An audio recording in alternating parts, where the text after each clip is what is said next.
No more using swearing words.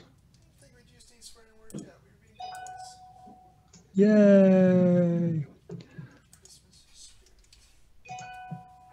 My phone's chirping. That means you didn't screw that part up. Stupid Slack. For 15.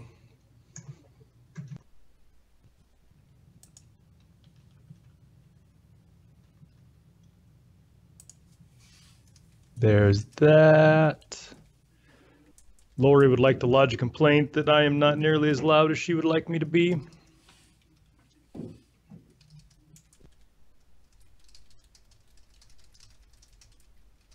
So now I have a question. Is somebody vacuuming in your house, or is my microphone picking up somebody vacuuming in my house and pumping it into my ear? I do not hear any vacuuming. Gotcha.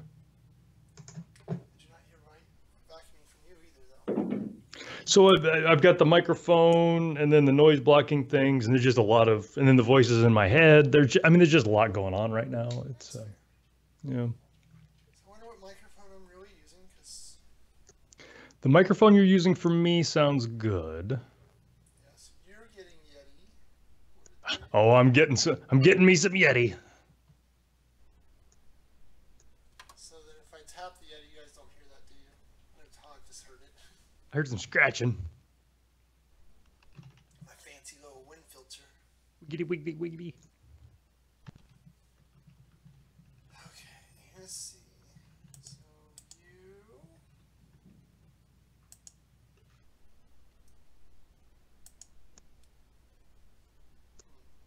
Change that to that. Do the thing with the thing.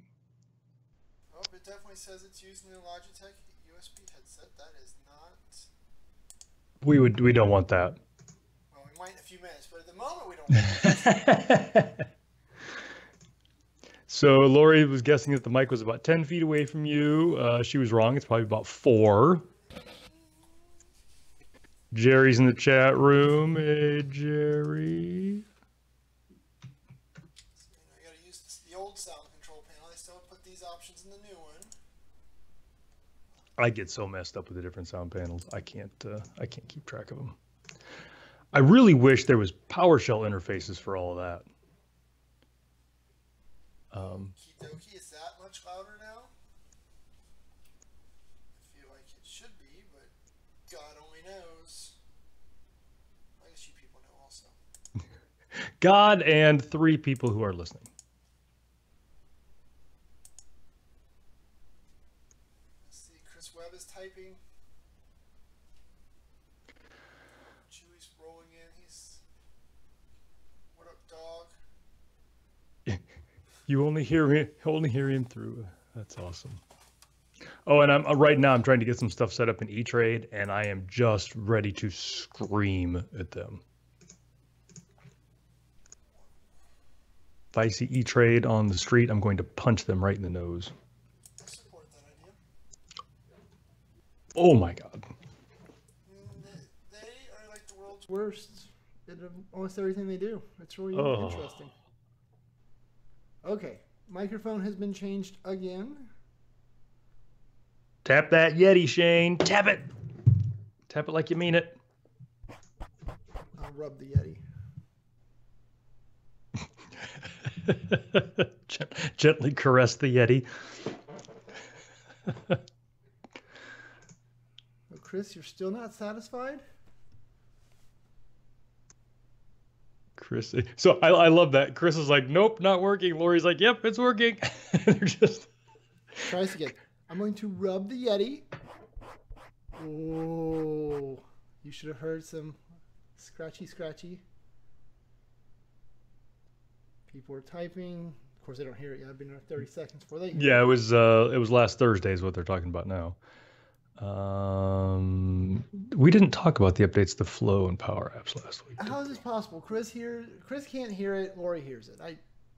I think Chris has a banana in his ear. I think that's the. I think that's the thing.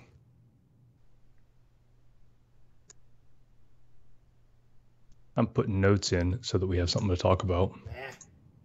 Nah. Something to talk about. Highly overrated. Yeah. There's stuff from a couple of. I'll just continue to live in this world where I don't know, where Lori and Chris can't come together. Why can't we all just get along, Lori and Chris? I don't know. And of course, I am loud and clear. I don't know what buttons to even press. Let's see. So you don't have any audio. You're the capture there. Are you on? She hears the scratching. Well, that's one thing. No. Yeah, that's a good. All right, Chris, you need to reboot 3 times. We need like a third input. I guess I could just listen to myself, couldn't I? Duh. Yeah, you can turn the thing on. It'll get pretty crazy in your head, but yeah. So let's just go to right here. I have a tough time with it when I have to do it. Let's just see what I hear. See what I hear. That's genius. Let's go to right here. I have a tough time with it. I see what you did there. Let's That's. just see what I hear. That all seems fine. I'm gonna scratch so I can hear myself scratch right here. Wiggity, wiggity, wiggity. I have a tough time with it. I see what you did there. Let's That's. just see what I hear. That all seems fine. I'm gonna scratch so I can hear myself scratch right here. Wiggity, wiggity, wiggity. I have a tough time with it. I see what you did there. Insane. Let's That's. just see what I mean, I've seen evidence to suggest that that's not wrong. Chris, you have a little too much eggnog still? I don't know about the rest of you, but my physical ailments are not eggnog related, but are just like chocolate and sweets related. I'm just bloated and unattractive. I'm just tired of. I mean, we did like 5 Christmases over the course of like 3 days. I'm just. I did fewer than that. Chris, I just listened on YouTube. I heard myself wiggity wiggity whacking. I just don't know what to tell you, Chris. So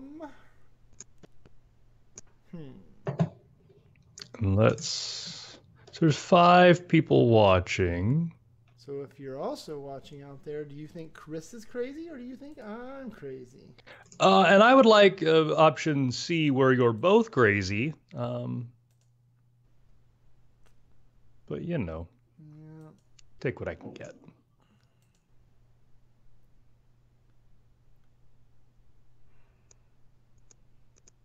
Trying to think of what else I could do to help him. You could remove the cotton swab from his ear. Perhaps he is underwater. Oh, Jeff Hicks is typing. We will now get an authoritative. You mentioned PowerShell and Jeff just shows up. We will probably get yelled at. I was having Jeff tell me what I was doing wrong recently. Jeff, I am disappointed in you if it's too early for you to do day drinking right now. Wait, but Jeff, have you stopped last night's drinking? Right? Yeah, yes. If you're still going from last night, Jeff, that we cannot judge you for that. That is a true story. It's all about perspective.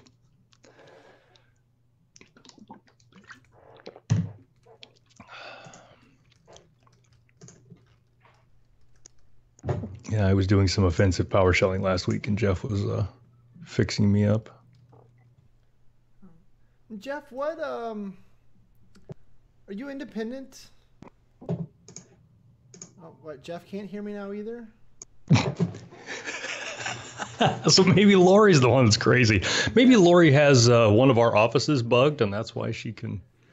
I switched over. I could hear myself. I listen to myself in a loop. Chris is all excited.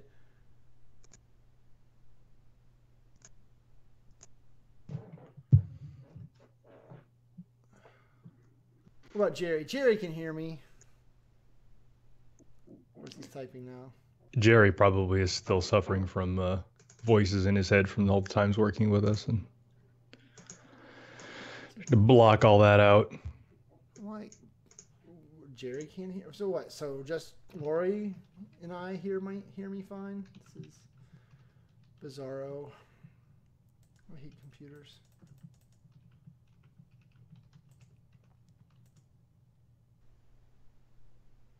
I'm trying to find a picture to show you. Trying to figure out why now. Oh, I can't. If I click on that, it messes up the whole.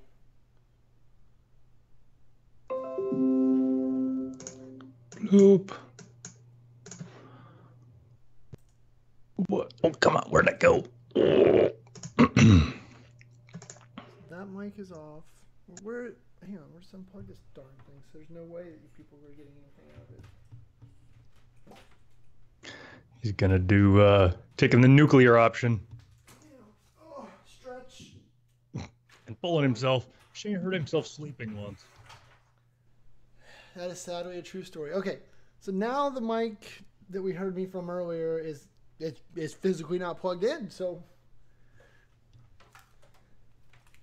I just copied a picture over to Skype for you. You think that matters? We've jumped the air gap. It's probably wireless. you don't hear me on this mic. I'll put it in my Faraday cage or whatever they call those stupid things. Perhaps they both just have hearing disorders, and their brains are blocking out the annoying din of your voice.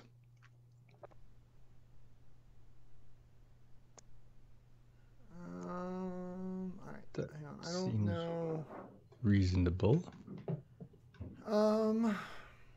If your picture leaks to the internet, is that I don't know. Right? Because I don't know where it's going to open up when I click on.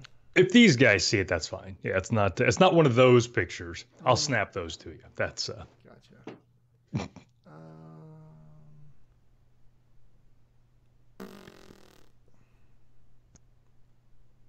Oh, Jeff's going to try a different browser. Close that.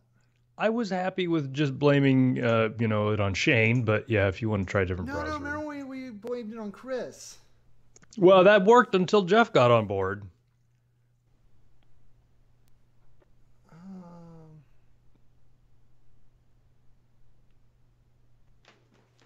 Rub this mic? Chris, I'm rubbing this mic. Ooh, it's not a good mic. There's just something about you talking about rubbing Mike that just Makes you jealous? no. Unless jealous is a synonym for nauseated, then perhaps yes. Yeah, Lori, I heard it too. I got on YouTube and I listened and I heard me rub the mic. But here, I'm going to tap the... Lori says she'd hit it. All right, I'm rubbing the other webcam that has a mic. Did not hear that. And now I'm going to rub the last webcam that also has a mic. I didn't hear that. So I have touched all the mics, and the only one that anyone... Stop that. No. We watched Magic Mike the other night. I've never seen it. It's what you expect. Yeah, I mean, I feel like there's no surprise. It's too bad we can't work the phrase, I touched all the mics into the... Yeah. Is that something? Well, just that we didn't say it during the show. We can talk about it. that is something that we can fix. All right, so no one can hear. Oh, Lori hears me. I hear me. None of these guys hear me. You try a browser real quick and listen. All right, so I. Tell me when you get it open, and I'll rub the Yeti for you. Oh, could you? And could you touch all the mics? No, I'm only going to touch the one mic. Your favorite mic? Chris, I am like literally talking into the microphone right here. I don't know how you don't hear this. Okay, so the thing. All right, so I have opened up the Dealio. Are you ready for me to touch mic? The microphone right here. I don't know how you don't hear this. Okay, so the thing. That sounds so clear. I have opened up the Dealio. Yep. Are you ready for me to touch mic? Microphone right here. Yeah. Yeah, it sounded fine to me. Jerry? hears me fine. You hear me fine. I hear me fine. Lori hears me fine. And I think Jeff's phrase, Todd is not the issue, I think we should make that.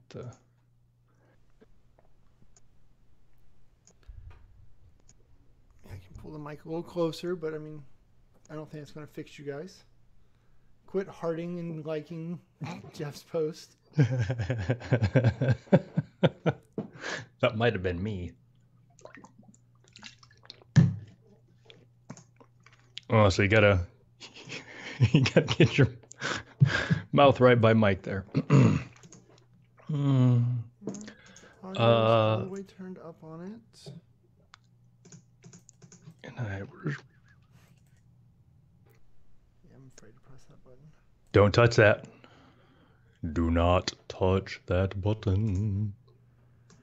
Well, let me go look over here for a second. And I think All right. Let's see. I can configure speech recognition. That seems reasonable. I don't think you can.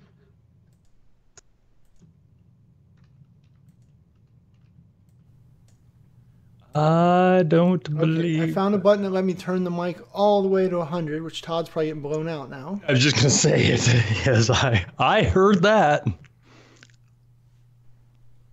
Let's see what the crazy kids think of that. Let me go back to the Crazy Kids channel. Boom, boom, boom. Jeff, you are not getting me in the background. It's just not what we do here. that is. Oh, you are all such bad influences on me. Mm-hmm. All right, so let's see if I can turn you down without turning them up. Okay. And I can turn you down on my end too, if that is. I mean, I probably would prefer it. Tools, audio. Okay, I turned me down for you. But hopefully not for them. No. All right, well, you have your own volume knob. I do. Whoa, that was loud. That was. I wonder why that is. All right, so that's fine.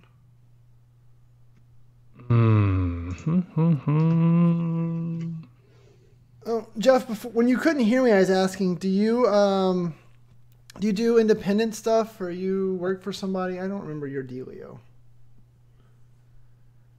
I get some bizarre PowerShell requests sometimes that I'd like to throw over the fence to somebody who'd like to charge people for money to do them.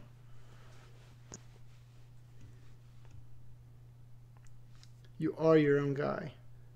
He is JDH IT Solutions or something. Or JHIT Solutions. Yeah. Send me an email, Shane@PowerApps911, and next time we get one of those ridiculous PowerShell requests that Todd or I don't want to do. JDH, see? In your face, Shane. You're so smart. I am. I pay attention to other people. No, you don't. I do. You only watch your kids because the court requires it. I am required by law. I remind them of that on a fairly frequent basis as well. Well, I mean, apparently Jeff just likes the big D in the middle. I don't know. That's all I can figure. Right? Why it would be JDH. Yeah, I can't remember what he was helping me with last week. Let me look. Oh, yeah. Mm-hmm. I did figure all that out, Jeff. I will probably blog that once I get that to the customer that it goes to. Are we ready to go? Yeah. Yes, Jeff. So I sent Jeff some very complicated, impressive PowerShell manipulation code, and I was very proud and looking for that little pat on the head, and he's like, stop using right host. I disappear. I disagree.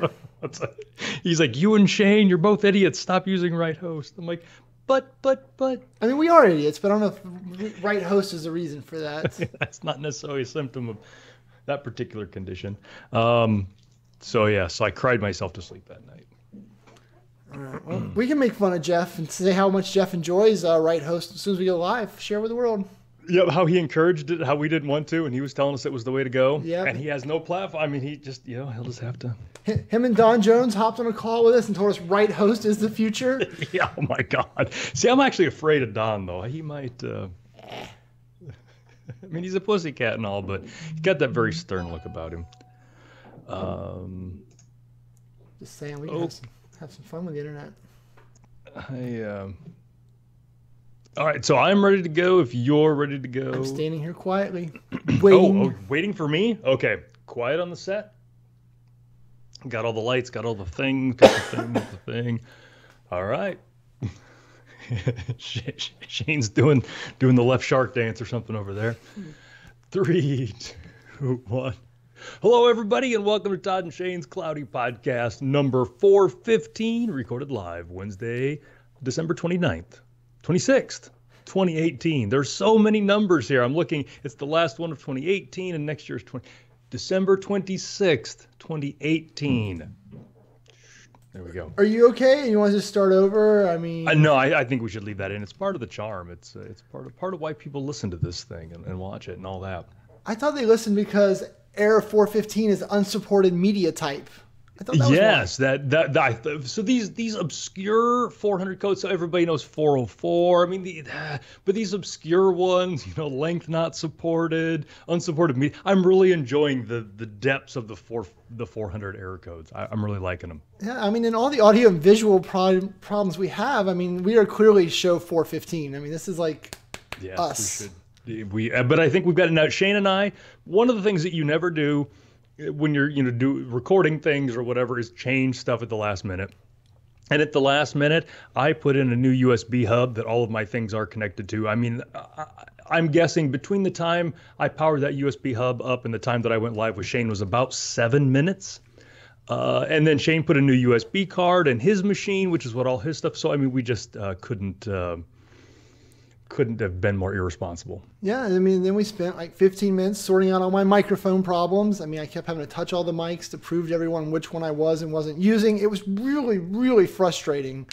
And we're convinced that at least 2 or 3 people in the chat room have voices in their heads, and there was some confusion about all that. But I think we've got it all good to go now. We haven't had some of the big hardware issues like we've had in the past. It's mostly, other than XSplit every time, making us change. Yeah. Well, I think, a couple of our topics there, some of the new hardware that we recently got, and maybe not specific to the show, but just once again, showing our ineptness with hardware, I think is well demonstrated with F and G. Yeah, F and G. Well played. So for production notes, I've not got 414 out. I'm waiting for a couple of things. I'll hopefully get that out today because I'm leaving town on Friday. Won't be doing any computery stuff for a while, but we'll get 414 and 415 out soon. So moving on to the topics, one of the things that we forgot to talk about last week is the birthday fundraiser. So we have a tradition here at the podcast where the month between Lori's birthday and my birthday, because those are the only 2 birthdays that are really important, we do a fundraiser. And it's not like most fundraisers. This fundraiser, we're not raising funds for ourselves, though that's not a horrible idea now that I say it out loud. I kind of like that idea. But it is we're just trying to encourage folks at this time of year to give funds to other charities, not even charities that we care about. What do you give charities that you care about? So between Lori's birthday, which is just a week or so ago, and my birthday, which is January 21st, we would like you to give to any charity of your choice. Give whatever you would like, whatever amount. All that we ask is that you tell us about it. And you go to lorigowan.com/TKCharity. Or I think Lori's got an email address in there. Lori does all the stuff. I'm just the beautiful face and the very well styled hair of this thing. But let her know, and then we'll tally it all up. In the early days of this, and we've been doing this for like 8 or 9 years now. In the early days, I would match the charitable funds that were given by the listeners, but in the last couple of years, they've gotten really big, and so it's been tougher. But I think this year we'll probably figure something out. We could probably the Clint household can probably match those funds.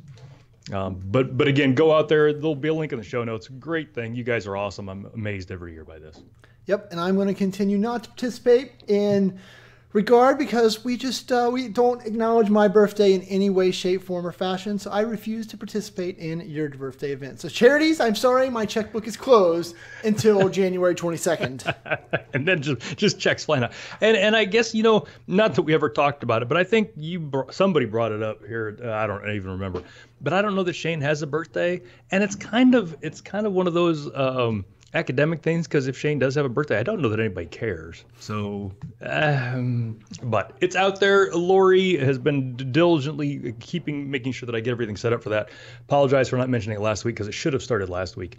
We're kind of a week behind. Yeah, well, it looks like, according to Lori's little post down there at the bottom, this year is almost matched last year already, and you just started. So, yeah, we've had some big years. I've not kept up with the numbers because it's been going on for 9 years now, and yeah, so that's just one of those things. Everybody's situation is different, but I know, and then this kind of came out of the recession that was 10 years ago. But if you're in this industry, you're probably doing a little better than most. And so if there's just a little way to sneak a little extra out, this is a great time to do it. That's all I'm asking. Wait until my birthday. Yeah. Some other fine folks that I would like to talk about, and if you want to send some money some way, the folks at SysKit, they've got a bunch of stuff going on, and if you haven't already done it, go to syskit.com, subscribe to their mailing list. I get all their mailings, and they don't have web pages up for everything. So I would love to post some of this stuff, but a lot of these deals come in as web pages or as emails. But go out there. They've got all kinds of deals running. They've got so many tools. Like you and I are used to them being the SP Doc Kit folks, which they still do. They've got some great things coming out next year for that. But they've evolved. They've kept up with the times. They've got all these great products out there, and it's easy to lose track of that. So go out to syskit.com and see what other things they've got, insights and all that. Is there any chance in 2019 that we replace the piece of paper on your wall with an actual proper thing, or are we just going to roll with the paper for 2019 too? I think change for change's sake is a bad thing. If we could find a way to improve on this, are you suggesting that there's a better way to put that? I don't know. You did such a good job with the 7th piece of paper you put up there that I feel like you're pretty close. I'd forgotten how long we toiled on that. Yeah. No, I would point out that based on your camera, it looks like it's about 1 degree away from level. So I think the left corner, as you look at it, is just a smidge higher than the right corner. Oh yeah. I think you might be right. Or it might be like those things. So in the some Mark in the chat room suggesting a frame. That's a nice idea. That would really class things up, I think. I don't know if you've been, probably not, out in the Black Hills in South Dakota. They've got a bunch of tourist traps thing, and one of them is this house where grab. So this is kind of like that thing. The whole house is crooked. That's actually the only thing that's square. I do that just so everything looks off. Gotcha. I was seeing. And I guess the other thing, you get another piece of tape, and if you would tape the bottom corner down, there's a little shadow at the bottom. Yeah. Oh, see, I think. So maybe I could just sit here the whole podcast and just hold that. Would that? Yeah, and you don't That's have to not hear too much as to much. ask. Yeah. So I will see about getting it better. I will email them about that. Oh God! Now I'm actually gonna start the email right now just so I don't forget and ask them if they've got a newer image so that when I actually get out of my house and go have that printed out. All right. Well, on the more interesting things other than Todd's piece of paper, I was reading an article, so it looks like there's a bunch of new SharePoint web parts that are either in first release or starting to roll out for our good friend SharePoint Online. And yeah, it was an interesting post because I think they were trying to keep it secret. I don't know why they were trying to keep it secret, but they started the announcement with something about a Yammer web part, and my brain immediately, yeah. Boy, But- there is just no better way to make somebody screech to a halt and stop reading something than to have the word yammer in it. It was. I mean, but for whatever reason, I don't know if it's I was just a little slow, if I missed with the mouse clicker, but I accidentally scrolled down the page. And the rest of the article and all the rest of the announcements are really awesome. But there's just yammer crap at the top, and I almost missed it. So that's why I thought it was newsworthy to call out here for the show and just be like, look here, people. If like me, if your mind shut off when you saw the Y word, by all means, have somebody scroll past that for you and then come back. You want your kids like, hey, come here, scroll this mouse for a second. Yep. So honey, I would like you to go to that webpage, and there's going to be the word yammer. What? There's a thing? Oh, yeah. No, there's some really cool stuff in there. And this is one of those things you and I were not big fans of Office 365 in the early days. And this is one of those things where we were just wrong. There's all these cool things that just get shot out there. And man, I'm a big fan. So, yeah. Yeah, no, it's pretty cool. So there's some personalization stuff around content and sites and news. There's a way to embed YouTube now and stream. I was like, that's a bit of a reach, but that's okay. They felt like they had to kind of incorporate the two. Yeah.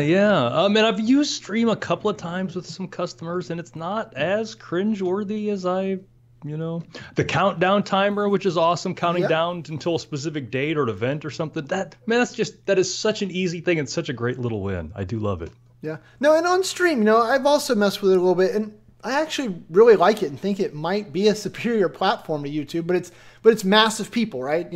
YouTube has 4 billion people and Stream has 4. And so that's where the disconnect, I think, is currently at. Yeah, I think they serve different markets. YouTube serves anonymous users and Stream is very much a closed thing. So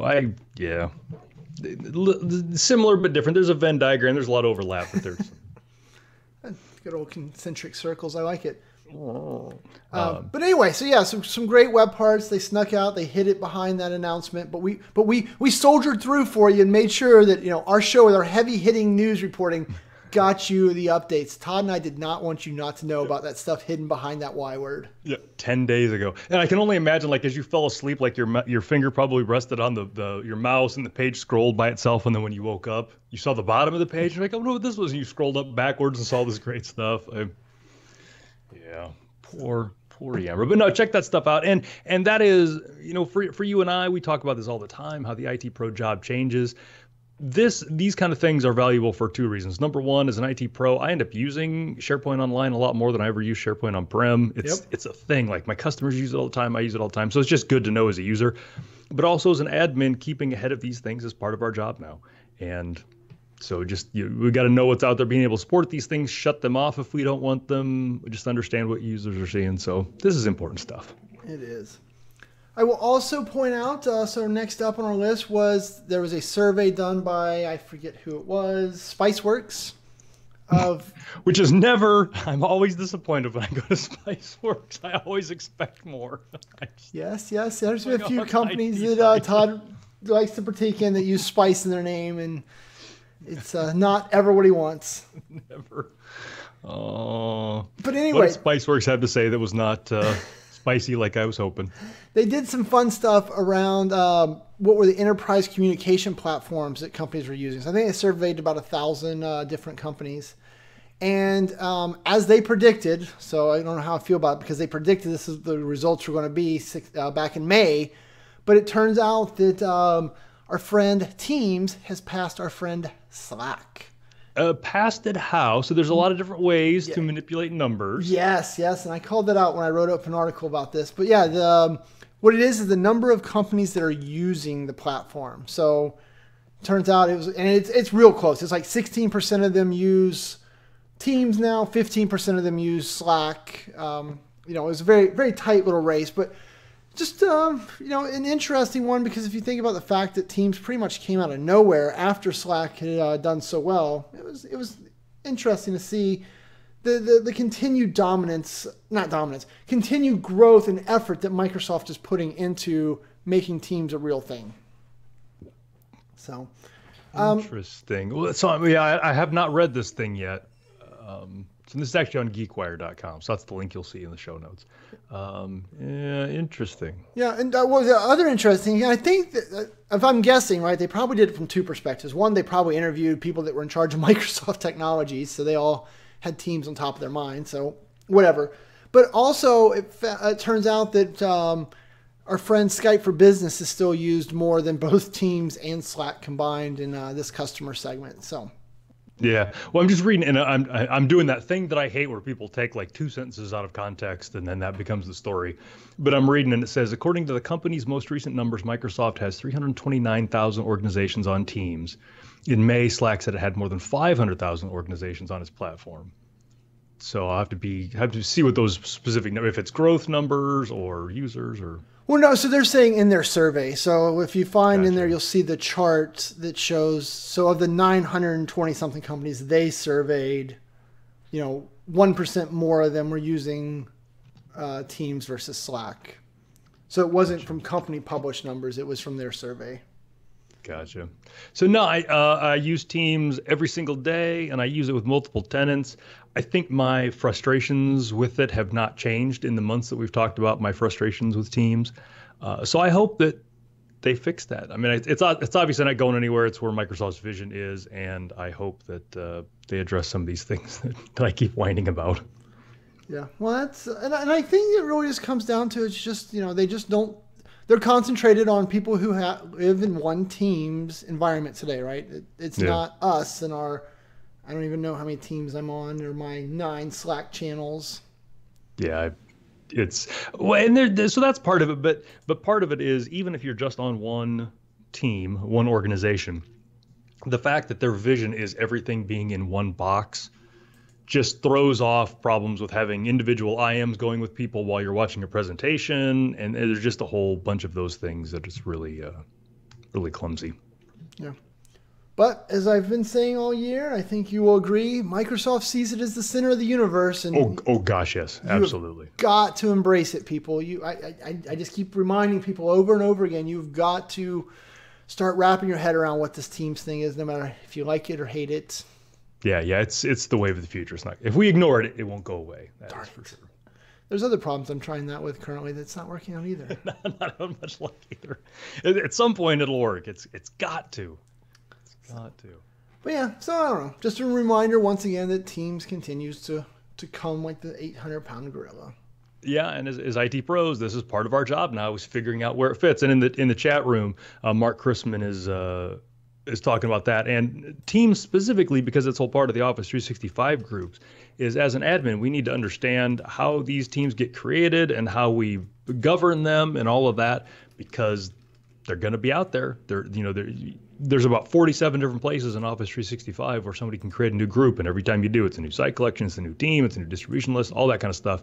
So whether you like Teams or not, you got to understand where it's at and how it gets there and all those things. Yeah. Well, mentioning groups, I don't have a note in here, but when I was doing some reading today, I saw a new article that came out on Christmas Eve of all days.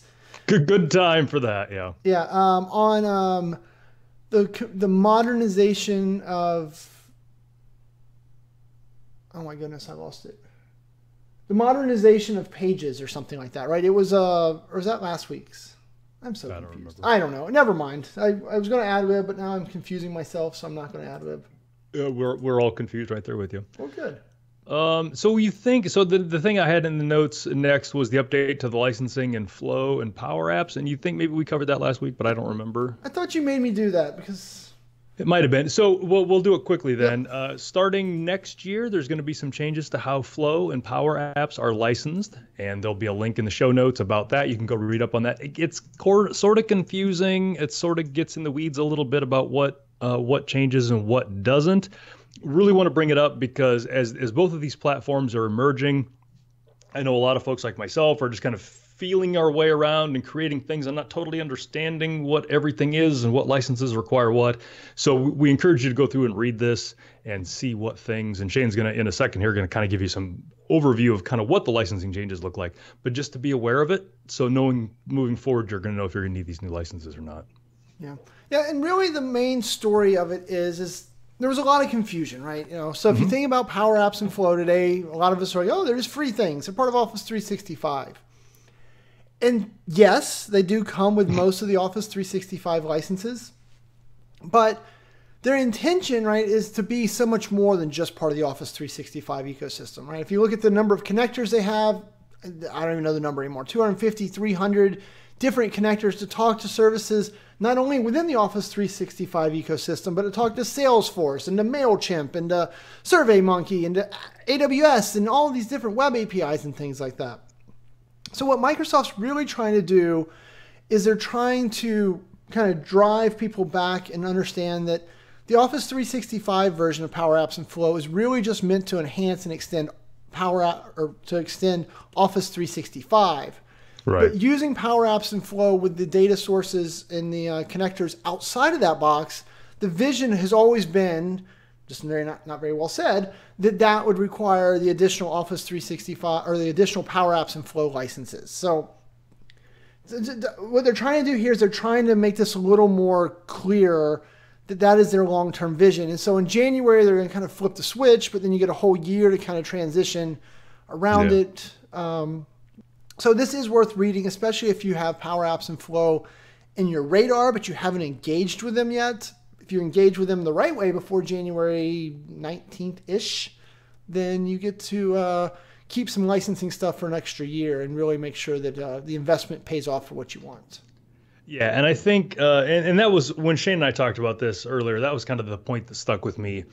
If you're staying inside of Office 365 with Power Apps and Flow, chances are you're not going to be impacted by this licensing thing. But, and as they know, once you start, you do all that and you get all these great ideas and it works great in Office 365, you start having some of these ideas on how to reach outside of Office 365 to do other things. And that's where they're going to start getting you on the licensing costs. So I like that. That was a good shortcut. I don't know if it's 100% exactly how it is, but that's a good shortcut as you're planning it out. Like Shane said, you're thinking about jumping, but you haven't done it yet. If you stay inside of Office 365, probably included. That's the easy one to look at. Yeah. And there is so much value, for things like I have a customer who's using it to pull in Salesforce data. So they have a form where their traders fill out the information. And so they're pulling customer data out of Salesforce, and then when they're all done with the update, the ticket they want to generate, they're actually using the Zendesk connector to send it over via Zendesk so it can then go into their official workflow process there. So there's a lot of really powerful stuff, but the licensing is something we got to make sure we wrap our heads around because I don't want you to dive in wholeheartedly. I mean, someone in the chat room is like, hey, $5 a month times 20,000 people. That's a lot of money. Yeah. So in your example that you just gave with the Salesforce stuff, do all 20,000 of those users need the license at $5 a month, or is it only the people that execute those flows? Right. It's only the people who want to execute the Power Apps and Flows that are running that need those connectors. So. Yeah. So that's another thing to keep your head wrapped around is it's not just that, but then who outside, who actually uses those outside connectors. Yeah. Right. It's the same problem that like Lori sometimes has with, talking about Power BI licensing, right? If you look at Power BI licensing and you think about this one report, yes, it can be really expensive and overwhelming. But if you start thinking about, okay, well, once we get this report done, we've got a list of 412 reports we want to do. Well, you don't have to go buy the license 412 more times, right? You've paid for it. And so as you look to spread out the peanut butter there, right, to spread out that licensing costs across your environment, then you start to really see the advantage and, the licensing really starts to make sense. But that's what a lot of people have a hard time, I think, with today is they're like, I just want to make this one app and I just need to connect to Salesforce for this one thing. Yes, you have to incur that license cost now.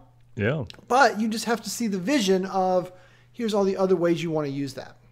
Yeah. And I think that's the thing. And, you and I are both, business guys, and I get it at a high level. They got to get paid. There's got to be some financial incentive for them to keep improving these products, and that's a tough balance to walk. I'm not saying Microsoft always gets it right. There's plenty of times where I feel like they don't, but I understand why they have to do it. So, yeah, I get it. I think it's the best way. Yep. So this was an interesting article that I read a while back. Called Information Architecture in a Flat SharePoint World by Sarah Haase up in Minnesota. Known her for a long time. She writes some good stuff. She's not an admin so much kind of a power user advocate stuff, things that you and I didn't really pay attention to earlier, but now we have to because of the way these jobs change. And her whole blog post is basically around this thing that you and I have been preaching for a while about when you're architecting SharePoint Online, it's not the same as we architected SharePoint 2007, 10 years ago, that flat is better. We've got groups, we've got hub sites, we've got all these things to keep in mind. And Sarah's blog post does a really good job of talking about why we should do that and what the changes are and what the benefits are. And it's just another good reminder of that and another way to go with that discussion. So I really like that one. I learned a couple things reading through that.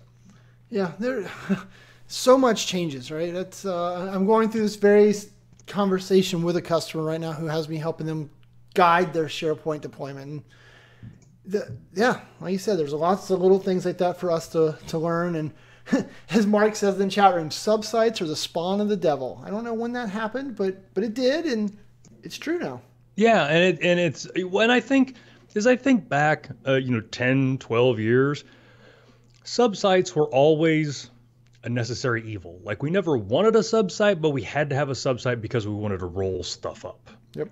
And so we were, and then we would have a subset of a subsite because, well, these people work with these people and we don't want to have to, they were always a compromise, whether we understood it or not. And it was always very confusing describing the difference between a site and a subsite and all those things. So I think we've just been beaten down by it so hard for, the last 10 or 15 years that we just don't even think about the fact that they were a bad idea, but they've always been that way. They've always been a compromise. And the software is now caught up to where we don't need to make that compromise quite so much anymore. Yeah, well, and that just makes me also have flashbacks around the whole security model, right? And this idea that, well, I want to have these files over here have different permissions than these files, and everyone's like, we know it's terrible to manage, but we really just need to do it. We're going to do it again. I'm like, no, take the little bit of pain, figure out how to do it, and be happier. Yeah, and that's, and one of the things that I've but in the last year, a lot of my customers are first-time SharePoint users. I've done a tremendous amount of migrations from file shares to SharePoint or greenfield things to SharePoint.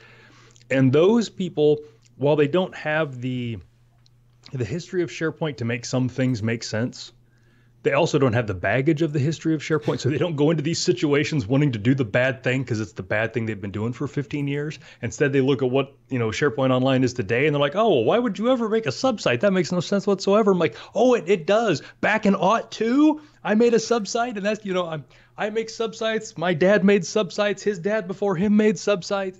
We just get so used to that. And there's all these new users, and I constantly have to reframe things when I'm talking to these people because they will ask me these questions. Why would I do that? And I get ready to go into my diatribe, and I realize, no, they're right. You shouldn't do that. But I've just gotten so used to it. So it's been interesting.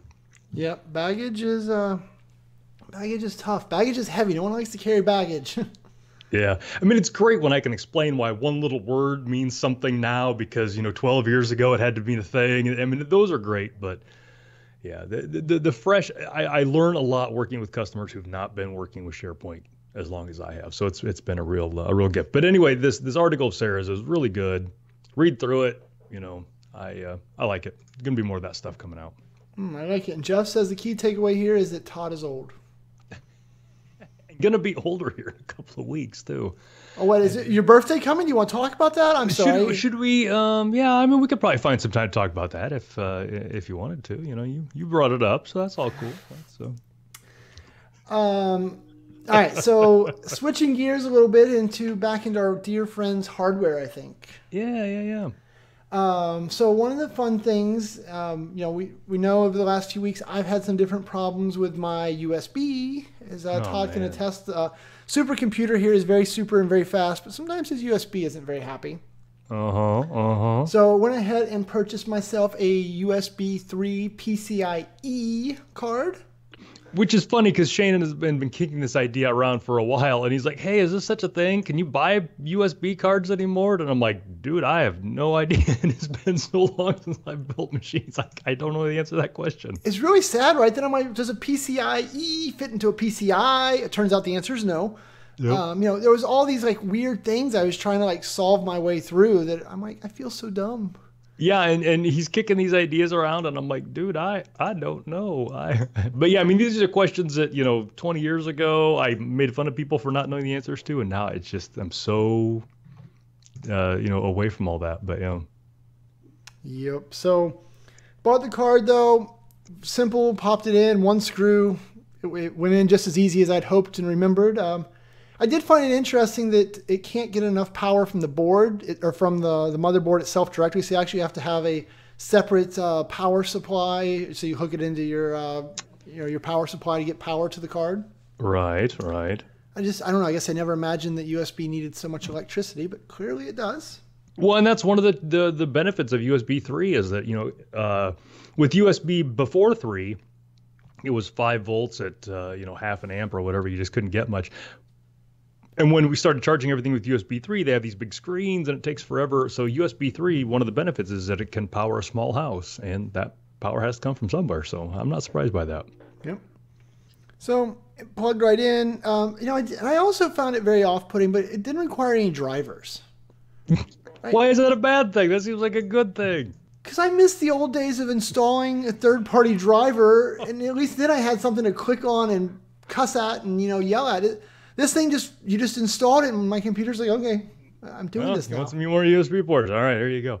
It's funny that is a con.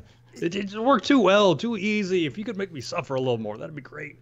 Well, and I mean, and this particular device worked fine, so I was, in the end, I was okay with it. The other one that we'll talk about in a second did not as well. Gotcha. So, but I don't know. This is just this idea that nothing has drivers anymore, that Windows just includes them all, which means you're using the generic Windows drivers. I don't know. I was taught generic is not as good as drivers written specifically for this card. Yeah, and I think it's a little bit about how Windows uses built-in drivers, and a little bit more about how Windows can go out to the internet now and grab, drivers. But yeah, you're right. It's probably grabbing the Microsoft drivers that are the least common denominator. Yep. No, I looked. It definitely is. So. Okay. But so far, so good. It seems to have solved my USB woes. I don't know. And I think I got 4 ports plus 1 USB-C port. I don't have anything that is USB-C, but I thought that might help might help me one day in the future. So I went ahead and put a USB-C port in there as well. Yeah, so I have a ton of stuff. The fact that you're in the Apple ecosystem is a big part of that. But my phone, my wife's phone, and I have 2 or 3 tablets that I'll charge with USB-C. Well, I mean, you have 17 tablets, so... I have 17 tablets within arm's reach. Oh, that's what I meant. Yes, of course. Yeah, I mean, within that I could lay hands on in the next 12 to 15 seconds. I'm not talking about the pallet of tablets that you keep out in the wall shed. Of tablets out there. Yeah, USB-C is great. It is fast. It charges fast. And so something that I bought talking about USB-C is I have a little inline USB-C meter here, which tells me how fast something's charging. So it has the voltage and the amperage and all that. That's I use that because sometimes stuff doesn't charge as quickly as I'd like, and I'm like, I wonder if it's using the whole thing. But so I think you're going to be happy that was there. Yep, I bought it, and for $26, to get a stable, faster USB card, I thought was a good investment. And so the funny thing about that is you bought the supercomputer a year and a half ago. I forget exactly when you built that. USB problems have been prevalent from day one, if I remember correctly. Probably did require a bunch of drivers, chipset drivers and Northbridge and Southbridge and all that. And that felt right to you, and it never worked. You buy this other card that doesn't have drivers, just works pristine from day one, and your complaint is, wish it had some drivers. Change is hard. It really is. But and I thought about that. I don't even know what USB ports my computer has, but I was jealous. I want to get one of these things too. I just went and bought a hub instead. With charging ports and all that. But let's go on to your tale of woe. Let's hear about the next one. Yes. So then what my son really wanted from Santa Claus and he got was an HDMI capture card, right? He has visions of being the next ninja or YouTube star, yep. YouTube star, yep. Which I have a different story about that I'll tell you not on here. But he just has this vision of, if he just starts streaming, he's like, do I need to stream every day? He's like trying to figure it out. He's 9, in case anyone's wondering. But so he bought this HDMI thing, and I mean, it is it looks like a dongle, right? It plugs in the USB port. It has an HDMI cable on the other end, but instead of HDMI out, like we're all used to, it's just HDMI in. So he can plug his Switch or his Xbox in, and it pushes into the computer. Gotcha. So then what you have to do, though, is, because these people are lazy, is you install OBS software, right? So Okay. it's very similar to XSplit. Yep. And so with OBS or XSplit, it turns out, you can, they understand video capture cards, so then you can capture the stuff coming in, and then in theory, we could stream on the show me playing some Xbox now, because I now have the pieces for that. Boy, the days that I have been dreaming of that, I can tell you. Yes, let's make that happen. Stat. I knew you wanted it. But I don't know. It was, as expected, the worst 3.5 hours of my life to get it working. Kids ruin everything. They really do, And it came, I went upstairs, I plugged it into his computer, which is one of those HP all-in-one, touchscreen, just Right. and it plugged right in. It started working, but every 10 seconds or so, it would skip 5 seconds or so of what was coming through it. So the computer just couldn't keep up. Yeah, I was gonna say it sounds like So that was really annoying. So I brought it down here. I was like, all right, we'll solve this. We'll plug it into a supercomputer. He's got all the horsepower in the world. Plug it into supercomputer, and he can't do it. So into the new USB thing or the old USB things. The old USB things at first. Okay. But so that motivated me to install my USB card. I see. Yeah, the stories. It's like a detective novel. Now the two different cases are starting to. Okay, I got it. Right. So I got it in. I mean, it's showing. It looks good. It's not skipping, but the audio is coming out in this weird. Like, it didn't even sound like the right stuff. Like, it sounded like an 8-bit version of the old things. Right. So after an hour and a half or so playing with that, I figured out that somewhere along the way, one of the new devices, when it got added, decided that it was doing 8-bit audio. Mono sampling rate of 10 times a second or something. Yes, it was the sampling rate that was killing me. I don't even know how. I started, just changing everything. So I was surprised my computer even works today. But I eventually found that when I added the device, it had set, because of the generic drivers, it set the sampling rate to be once every 4 weeks, and that turns out not to make very good audio. It's the third again. Time to sample that audio. So I changed that, and then the kid was up and playing. Then 15 minutes later, he comes upstairs. It all went black. I'm like, curse word, curse word, curse word. I walked down here, the screensaver's on. He just had never encountered, a screensaver, so I just wheel the mouse. There's your game. It was terrible. It was torture. It just reminded me of doing the show where, all these simple things just never work together like they should. Yep. So then does he play it through that, or do you have a splitter?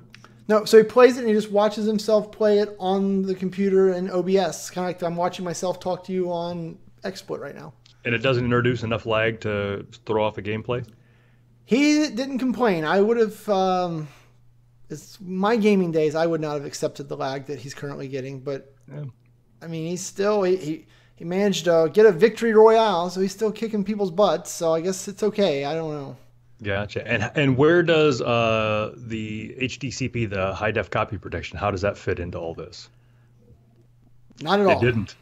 Sweet. So I don't know if their device is just ignoring it, right? Because it would be their device that has to honor that. Yes, it would have to look for the flag and then honor the flag if it was there. But it should have to do that if it gets the HDMI seal thing. So interesting. It probably doesn't have the HDMI seal.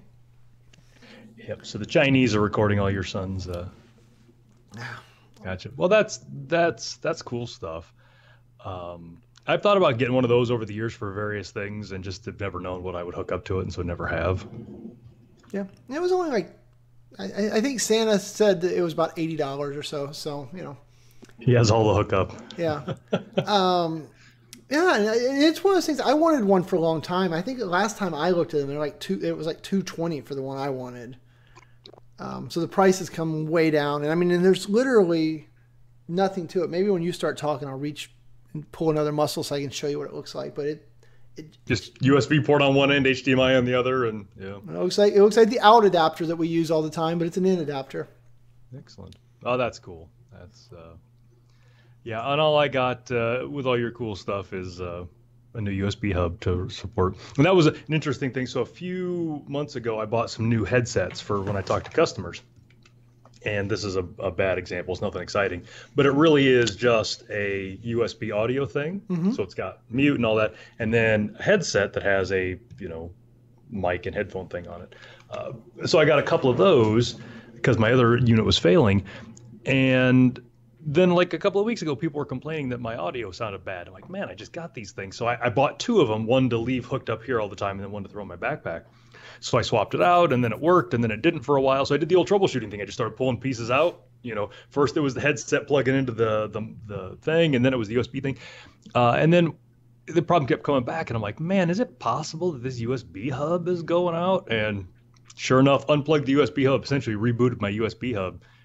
Problem went away. So I'm like, well, I've had that thing for probably 4 or 5 years, so I'll splurge on another USB hub. So that's what I got. It's got very many blue lights on it. I like that. Oh. Yeah, I did a pretty slick. I got a real skinny little 4-port USB hub that's on my my desk that goes up and down, right? My very desk. Yep. And I kind of like integrated it in, so I taped it underneath. So it looks like it's like built in the desk. I got all fancy. Yes, well, anytime you use the word tape, we know that you've spared no expense and made it just look as great as possible. You wouldn't even know it was here. Look at that. It's so pretty. I used 2-sided tape. Does that count for anything? Sure. Sounds like double the class with the 2-sided tape. Go ahead. The final thing we had in our note. So Shane, last year, we talked about how you got a Ring doorbell. And one of the things that the Clint family does is we watch America's Funniest Home Videos every week because I just can't get enough video of dudes taking it in the shorts from baseball bats and watermelons and all that stuff. But one of the things you can definitely watch technology progress through shows like that, because you could definitely tell when the cell phone videos started coming in, it was different. And now there's just a slurry of these doorbell cam videos coming up, people falling down the steps and all this other crazy stuff. So I've been, we've been talking about getting one of those, and I would like to get one. I just need to decide what I want. But one of the big videos that's been, going through the internet lately is some NASA engineer who apparently had some problems with people stealing packages off of his doorstep last Christmas. So this Christmas, well, starting several months ago, he designed this package that was a decoy that had a bunch of cameras, and the big, well, there's kind of two payoffs, but one of the big payoffs is it had a big reservoir that had glitter in it, and once it was triggered, it would spin and just shoot glitter everywhere. And then to make sure that the box was gotten rid of, it had a little bottle of fart spray, and it would squirt fart spray every minute until the person threw it out. And it was using cell phones for the video, so they had GPS on it, so then he would just go and retrieve the box and get the video. So it was great fun. Now the video itself has come under some question because part of it was staged. I'm going to give the guy the benefit of the doubt. I don't think he knew that the part was staged. We can talk about that later. But that was a pretty interesting video. If you haven't watched it, put a link in the show notes. If you go out and look for Package Thief versus Glitter Bomb Trap, it's as fun from a technical standpoint of seeing how he built it all as it is watching the payoff at the end when people got hit with it. So I liked it. No, it was a lot of fun. And I thought the fart spray was a nice touch. I really, you wonder if he lost a couple before he realized he needed to add the fart spray to keep people from stealing. Maybe. So certainly that but as you and I were talking before the show, and I apologize to anybody listening how Shane and I become obnoxious Tesla owners. But last week, a software update came out for the Tesla, and it has a whoopee cushion option now. So you can, in the interface now, you can make it sound like, farts are coming from different seats inside of the car. And Shane and I were talking about how long that lasted. And Shane said that him and his sons nearly hurt themselves laughing so hard about that. So given that this engineer was a dude, it might have just been natural to him. Like he just might work fart spray into lots of projects. Yeah, he had a case over in the corner.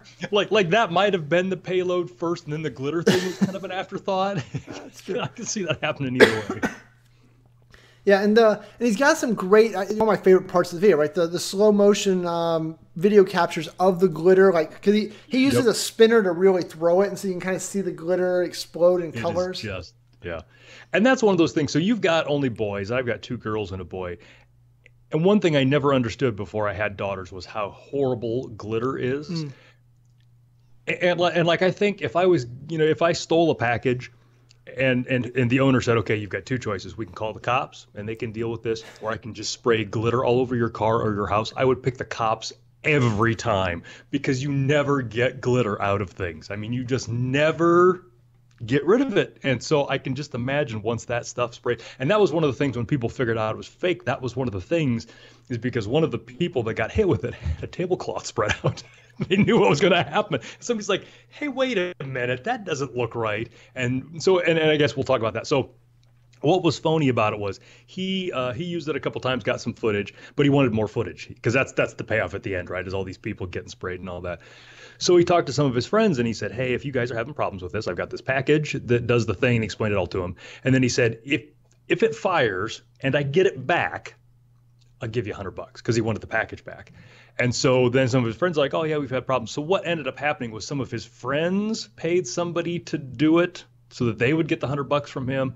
So I don't think that he was complicit in all of that, but that was the part, and it was one of them. So yeah, somebody had it, and it was just framed perfectly. It was sitting on a table, and it, the box was squared exactly right, and there was this big tablecloth conspicuously where it shouldn't have been. And then they're like, "Oh no, glitter everywhere!" Somebody's like, "Hey, wait a minute." But yeah, glitter is just insidious. Just. Yeah, I'm glad I do not have to deal with glitter. Yeah, and so for parents out there who have done battle with glitter, if you haven't already picked this trick up, you can't vacuum it up, it's too fine. You can't wipe it up, it's too fine. Masking tape is the way to get it up. So if it's all over your floor or your counter, get as much as you can off, and then the stuff that sticks around, just masking tape and pick it up. That's the key. Yeah. Yeah, when my boys start coming home with glitter all over them, I think that'll be a different problem. Yeah, different discussion entirely. Yeah, I have no idea what you're talking about. But that's a fun little video. Again, regardless of how much of it was true, but just the engineering that he put behind it. I mean, he used a 3D printer to print pieces out, and it was a good payoff. So I enjoy that. Okay, so we're coming down toward once again, we started this with nothing in the notes, and now we're running up on an hour.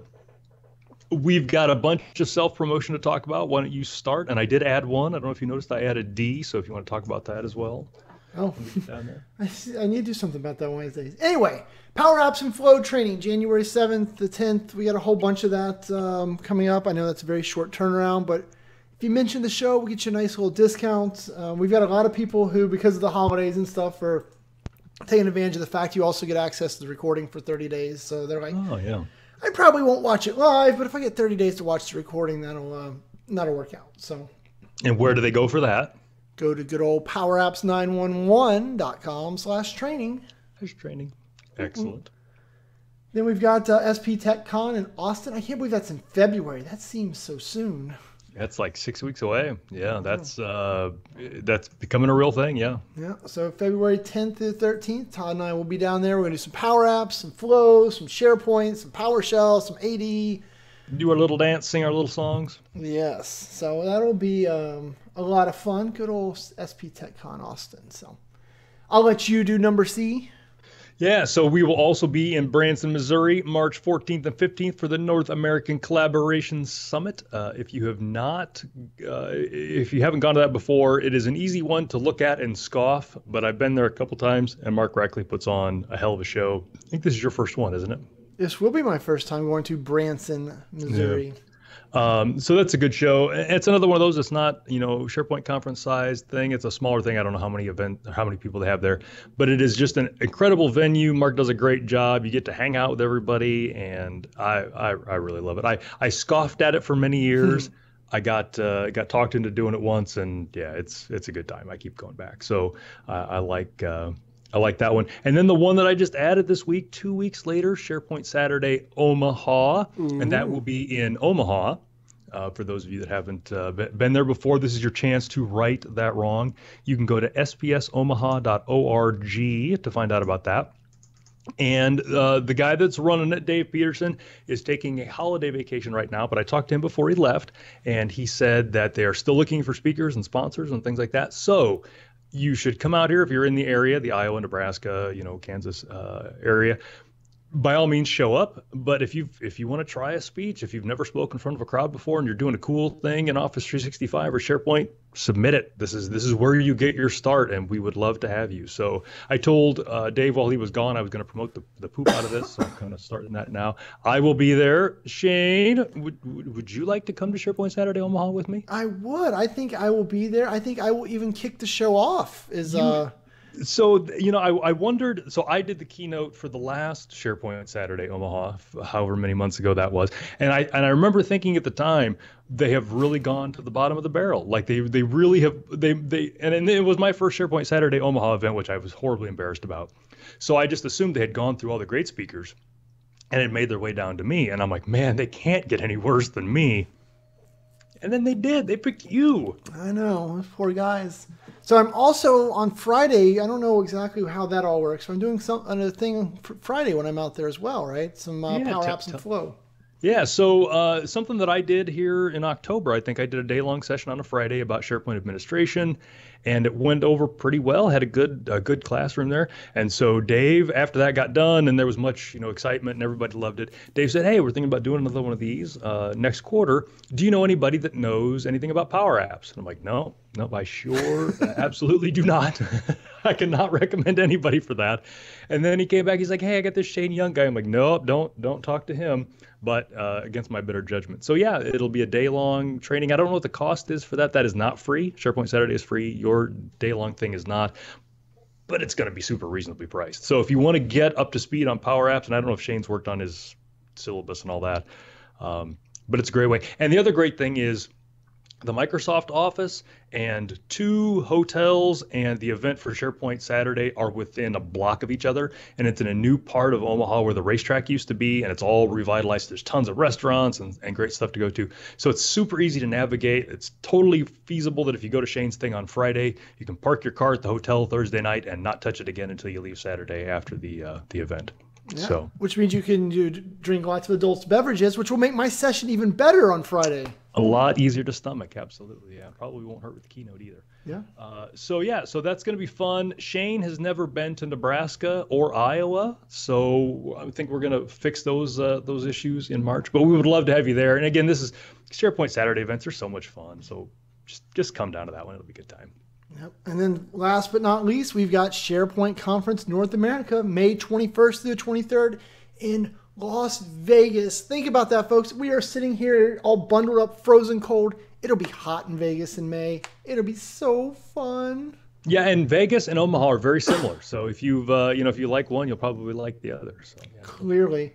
And I think right now, the only session they've announced so far from Todd and I is we'll be doing an all-day event on SharePoint administration, but hopefully there's more of those to come. Yeah, we'll see what else we can document too. But yeah, would love to have you go there. So go to SharePointNA.com and get signed up for that, and it's going to be a good time. We would love to see you there. Yeah, and if you type in Young when you sign up, you get $50 off. You'll be punched in the nose by a black bear. That's what I heard. If you type Young in there, yeah. So rude. Bam. All right, everybody. Thanks, everybody. I'm gonna go eat some Christmas candy because my sugar nauseation has ebbed a little bit, so I need to go power back up again. Happy New Year to everybody. Happy New Year to you, Shane. I'll probably talk to you in the next couple days, but yep. So thanks, everybody. Don't forget the charity drive. Go to LoriGowan.com. There's a link there, but then LoriGowan.com/TKCharity. Just got an email address. Sign up for that. Would love to make some magic for some folks this season. Yay, team. All right, guys. Thanks. Have a great day. Everybody. See you next week. All right. Okay. So do the description for this one and last week's, or Lori can do this week's. I don't care. I don't care who does it so long as I don't have to do it. So if Chewy wants to do it, Chewy did sit there and listen to it all very quietly. If you've got a good lorem ipsum generator that can do it, Lori's got this. You are so lucky. Lori, just wait last week. Just say the guys talked about crap. They didn't do a very good job. Yeah. Do we have some titles? Touch all the mics. Oh, goodness. That was a good one. So I need to figure out, there's a thing that I was going to do the Friday of your thing here in Ames. And if something Lily and I were going to do, I was going to talk about that with her, but I'll figure that out, and then we can make your flights for Omaha, and then if you want to fly into Des Moines, I can take you over, and we can do the thing. All of that. Do the thing and the thing and the thing. And when is MVP Summit? Is it after Mark's thing? They're all right there together. Yeah, I think it's the week after. 17th through the 22nd.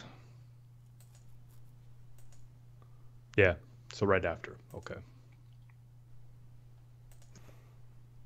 Yep. So we'll have to figure all those flights and stuff out too. Good Lord. Yep. But I'll talk to Lily about the thing, and then we can figure out if you want a road trip from Des Moines to Omaha with me. Sounds fun, yeah. I mean, so far I haven't booked my stuff for I'm going to Tampa in like 3 weeks. So, you know, booking March flights, you got a couple months still. So, yeah. Yep. And I do. So Mark's got the Lorem Ipsum thing. That is yes. Do love that all the time. and then you can do like Rand, then that same thing 5-2, and then you get the quick brown fox jumped over the. All right, dude. I got to step away. I will see you later. Peace. Bye, kids. Bye, kids.